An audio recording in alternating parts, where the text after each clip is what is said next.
दोस्तों, क्या हो अगर मैं आपसे कहूं कि आने वाले युद्ध में गोली चलने से पहले ही जीत लिए जाएंगे, जहां असली लड़ाई ट्रिगर दबाने की नहीं बल्कि दुश्मन को पहले देख लेने की होगी।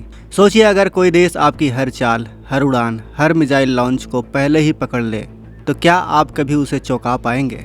यही वो बदलता हुआ युद्ध है जिसमें ईरान अब अचानक दुनिया के सामने एक नए और खतरनाक खिलाड़ी की तरह उभर रहा है। हाल के खुलासों में यह संकेत दिया है कि ईरान सिर्फ हथियार नहीं बना रहा बल्कि वह एक ऐसा नेटवर्क तैयार कर रहा है जो पूरे युद्ध को एक ही जगह से कंट्रोल कर सकता है।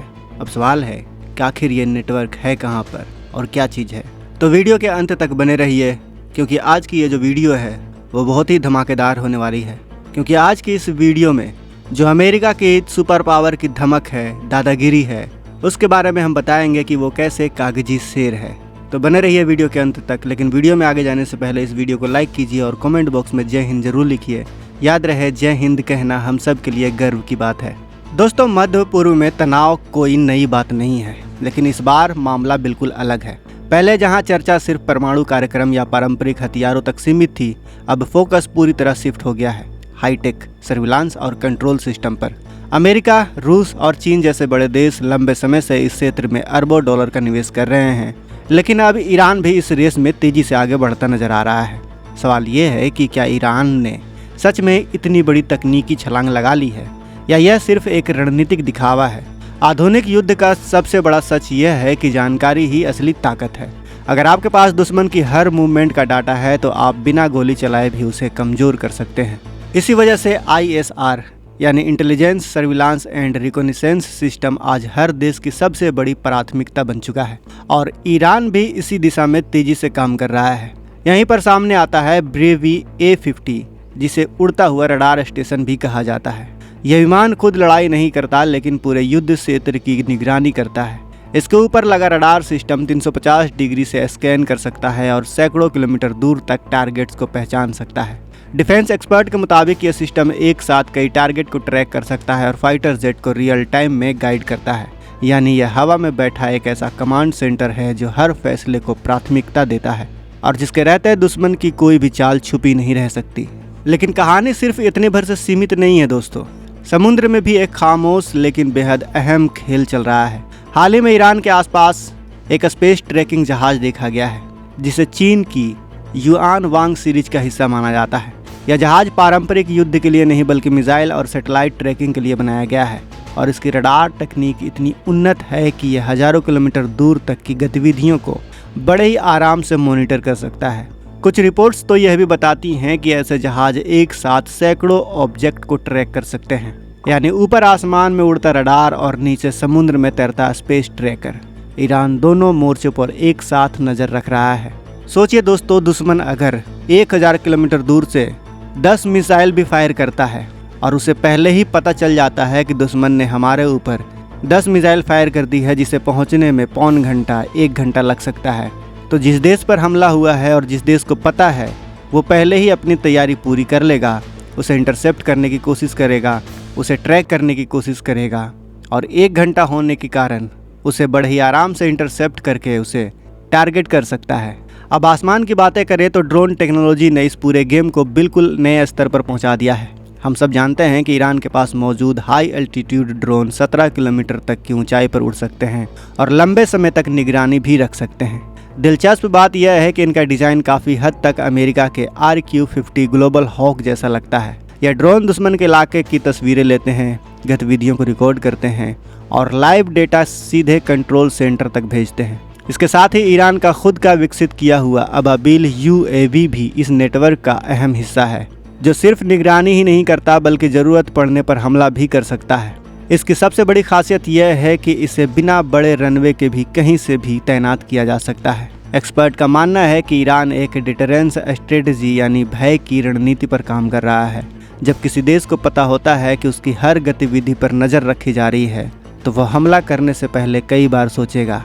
यही वो मनोवैज्ञानिक बढ़त है जो ईरान हासिल करना चाहता है। लेकिन कहानी का एक दूसरा पहलू भी है जिसे नज़रअंदाज नहीं किया जा सकता। तो अब मैं जो आपको बताने वाला हूँ उसे बहुत ही गौर से सुनिएगा। कुछ विशेषज्ञों का मानना है कि इन तकनीकों को लेकर जो दावे किया जा रहा है ईरान की तरफ से, उनमें थोड़ी अतिशयोक्ति यानी विवादवाद भी हो सकता है। असल युद्ध में टेक्नोलॉजी तभी काम करती है जब वो लगातार और सटीक तरीके से परफॉर्मेंस करे। यहाँ सबसे बड़ा खतरा यह है कि अगर इन सिस्टम को जाम कर दिया जाए या हैक कर लिया जाए तो पूरा नेटवर्क एक झटके में फेल हो सकता है। इसलिए आज की लड़ाई सिर्फ हथियारों की नहीं बल्कि इलेक्ट्रॉनिक्स और साइबर डोमिनेंस की भी बन चुकी है। कई अंतर्राष्ट्रीय रिपोर्ट ये भी संकेत देती हैं कि ईरान ने अपने साइबर डिवीज़न को काफ़ी मजबूत किया है। ऐसे में साइबर यूनिट दुश्मन के कम्युनिकेशन नेटवर्क में घुसकर डाटा चुरा कर सिस्टम को धीमा कर सकते हैं या पूरी तरह से ठप कर सकते हैं। सोचिए, अगर किसी देश का एयर डिफेंस सिस्टम अचानक काम करना बंद कर दे तो उसके पास बचने के लिए कितनी देर का समय होगा। इसके अलावा ईरान के पास एक और तेज़ी से उभरती हुई टेक्नोलॉजी है जो भविष्य की जंग का सबसे डरावना हथियार बन सकती है, और वो है ड्रोन स्वॉर्मिंग। इसमें एक या दो नहीं बल्कि दर्जनों या सैकड़ों ड्रोन एक साथ एक नेटवर्क की तरह जुड़कर काम करते हैं और एक ही टारगेट को चारों तरफ से घेर लेते हैं। ईरान ने भी इस दिशा में प्रयोग करना शुरू कर दिया है, जहां छोटे छोटे ड्रोन मिलकर बड़े टारगेट्स को बड़ी आसानी से नुकसान पहुंचा सकते हैं। यह रणनीति खास तौर पर तब सबसे ज़्यादा कामयाब होती है जब दुश्मन के पास सीमित एयर डिफेंस सिस्टम हो और इंटरसेप्टर मिसाइलें ख़त्म होने लगे। यूक्रेन और ईरान दोनों युद्धों में यह दुनिया देख चुकी है। स्वार्म ड्रोन कितनी बड़ी ताकत है, छोटे पैकेट में बड़ा धमाका है, ये पूरी दुनिया देख चुकी है। मध्य पूर्व में ईरान की स्थिति काफ़ी संवेदनशील है, ये बात हम सभी जानते हैं, जहां उसके आसपास कई मजबूत देश और अमेरिकी सैन्य अड्डे मौजूद हैं। ऐसे में टेक्नोलॉजी के जरिए अपनी पकड़ मजबूत करना सिर्फ एक रक्षात्मक कदम नहीं बल्कि एक आक्रामक रणनीतिक कदम भी है। कुछ विशेषज्ञों का मानना ये भी है कि ईरान इन तकनीकों का इस्तेमाल सिर्फ सुरक्षा के लिए नहीं बल्कि पूरे मध्य पूर्व में अपनी क्षेत्रीय दादागिरी दिखाने के लिए कर रहा है। जिस देश के पास सबसे पहले दुश्मन की जानकारी होगी वही इस इलाके का असली किंग बनेगा। अगर हम आम लोगों के नज़रिए से देखें तो यह बदलाव बेहद चिंताजनक है। पहले जहां युद्ध का असर सीमित क्षेत्रों तक रहता था, अब इसका प्रभाव पूरी दुनिया पर पड़ रहा है। उदाहरण के लिए अगर किसी क्षेत्र में साइबर अटैक होता है तो उसका असर global internet service, banking system और यहाँ तक कि एयर ट्रैफिक पर भी पड़ता है। यानी सिर्फ ये लड़ाई दो देशों की नहीं रही बल्कि इसका असर सीधे आम लोगों की रोज़मर्रा ज़िंदगी पर भी पड़ रहा है। आपका बैंक अकाउंट, आपकी उड़ान, आपका इंटरनेट, सब कुछ उस जंग की चपेट में आ सकता है जो शायद हज़ारों किलोमीटर दूर लड़ी जा रही हो। आने वाले समय में यह टेक्नोलॉजी और भी ख़तरनाक रूप लेने वाली है जब आर्टिफिशियल इंटेलिजेंस, क्वांटम कंप्यूटिंग और ऑटोमेशन जैसी तकनीकें इन सिस्टम से जुड़ेंगी तो युद्ध का चेहरा पूरी तरीके से बदल जाएगा। कल्पना कीजिए एक ऐसा सिस्टम जो खुद ही खतरे को पहचानता है, खुद ही निर्णय लेता है और खुद ही हमला कर सकता है। उस समय इंसान की भूमिका क्या रह जाएगी? क्या हम उस मशीन को रोक पाएंगे? जब वो एक बार शुरू हो जाए तो क्या हम फिर उसे अपने कंट्रोल में कर पाएंगे?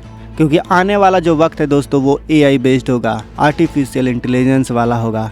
हर कोई चाहेगा कि जो हमारा हमला हो वो सटीक हो, हमारी जो रणनीति हो वो सटीक हो, और इन सटीकता को पाने के लिए लोग अपने हथियारों में, अपने वेपन सिस्टम में AI को ज़बरदस्ती ठूस रहे हैं। और इसीलिए कई एक्सपर्ट का ये मानना है कि आर्टिफिशियल इंटेलिजेंस को मिलिट्री में शामिल करने से ये ग्लोबल क्राइसिस का रूप ले सकती है और ईरान वो अपनी वेपन सिस्टम में इन आर्टिफिशियल को ठूसने भी लगा है। डर इस बात का है कि क्या आर्टिफिशियल इंटेलिजेंस को ईरान कंट्रोल कर पाएगा। कई और भी देश हैं जो आर्टिफिशियल इंटेलिजेंस का भरपूर इस्तेमाल कर रहे हैं, जैसे इजराइल आयरन डोम में आर्टिफिशियल इंटेलिजेंस इंटीग्रेट कर चुका है, अपने थार्ड डिफेंस में कर चुका है। उसका जो F-35 फाइटर जेट है उसमें AI सिस्टम उसने ज़बरदस्ती ठूस रखा है। उसका जो मिसाइल डिफेंस सिस्टम है, मिसाइल सिस्टम है, उन सभी में आर्टिफिशियल इंटेलिजेंस उसने ठूस दिया है। तो अब देखने वाली बात है कि इस आर्टिफिशियल इंटेलिजेंस के रेस में तबाही कौन सबसे ज़्यादा मचाता है। तो दोस्तों अंत में सवाल सिर्फ ईरान का नहीं है, सवाल यह है कि क्या पूरी दुनिया इस नई तरह की युद्ध प्रणाली के लिए तैयार है जहां हर चीज़ डाटा, एल्गोरिदम और मशीनों पर निर्भर होगी। क्या यह हमें ज़्यादा सुरक्षित बनाएगा या और ज़्यादा हमें ख़तरे में डाल देगा? जब मशीनें खुद फैसले लेने लगे तो क्या इंसान उस युद्ध को रोक पाएगा? और सबसे बड़ा सवाल, क्या भारत इस नई जंग के लिए तैयार है? क्या अपने आप को भारत इस तरह से तैयार कर सकता है कि वो आने वाले ख़तरे को जवाब दे सके? कमेंट बॉक्स में अपनी राय ज़रूर बताएं और अगर यह गहरा विश्लेषण आपको पसंद आया हो तो इस वीडियो को लाइक करें, शेयर करें अपने दोस्तों के साथ, फेसबुक पर, व्हाट्सएप पर, यूट्यूब पर। चैनल को अगर आपने अभी तक सब्सक्राइब नहीं किया है तो इस चैनल को सब्सक्राइब कर लीजिए। मिलते हैं अगले वीडियो में। जय हिंद, जय भारत।